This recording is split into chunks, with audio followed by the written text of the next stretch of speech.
उसके प्रधानमंत्री रहते देश के बोलने की आजादी कम हुई है, देश डरा है, ये काम आतंकवादी करता है। तो देश के वकील कह रहे सबसे बड़ा आतंकवादी नरेंद्र मोदी है।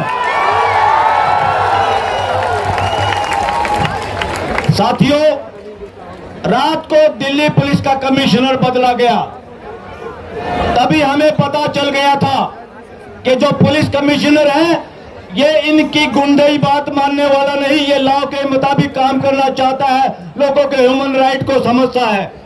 इसलिए उस पोस्ट पे कहीं से कोई चोर उचक्के को ढूंढ के लाए जो दबाव में आके काम करे।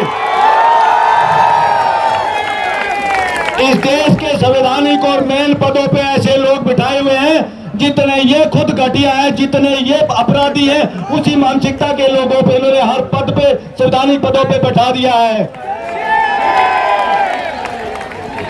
यहां से कानून ये कहता है, इन्होंने न केवल कोर्ट की अवमानना की है, इन्होंने अपराध किया है। अगर हाई कोर्ट और सुप्रीम कोर्ट में जरा सी लज्जा और हिम्मत हो तो इनको पुलिस कमीशन को अभी तक गिरफ्तार करना चाहिए था। किस हिम्मत से लाए उठा के?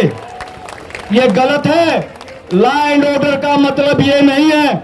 लॉ एंड ऑर्डर का मतलब है लॉ के मुताबिक काम सुनिश्चित करना पुलिस की ड्यूटी है। और यह लॉ के मुताबिक धरना था, लॉ का कोई वायलेशन नहीं हो रहा था। ये लॉ एंड ऑर्डर की हत्या खुद पुलिस ने की है और पुलिस के कमिश्नर ने अपराध किया है, वो अपराधी है।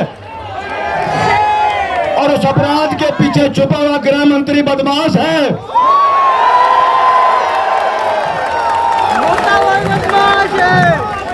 जिस तरह से पर्दे के पीछे छुपा के सोनम वांगचुक को उठाया गया, जिस तरह से दीपक की पिटाई की गई, इससे साबित होता है वक्त आ गया, इन्होंने आमंत्रित कर लिया देश की जनता को कि सारे एमपीओ का, सत्ता में बैठे हुए लोगों को भी इसी तरह से पर्दे में ढक के उखाड़ फेंको।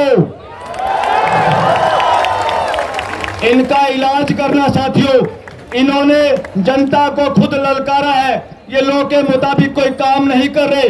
नरेंद्र मोदी भारत छोड़ो नहीं, नरेंद्र मोदी को भगाना है पार्लियामेंट के दम पे।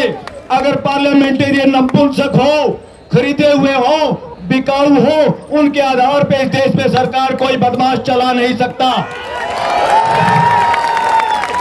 इस देश की सरकार चलाने की जिम्मेदारी देश की जनता की है। उसका विश्वास जिसने खोया है वो पार्लियामेंट के बहुमत के साथ भी सरकार नहीं चला सकता।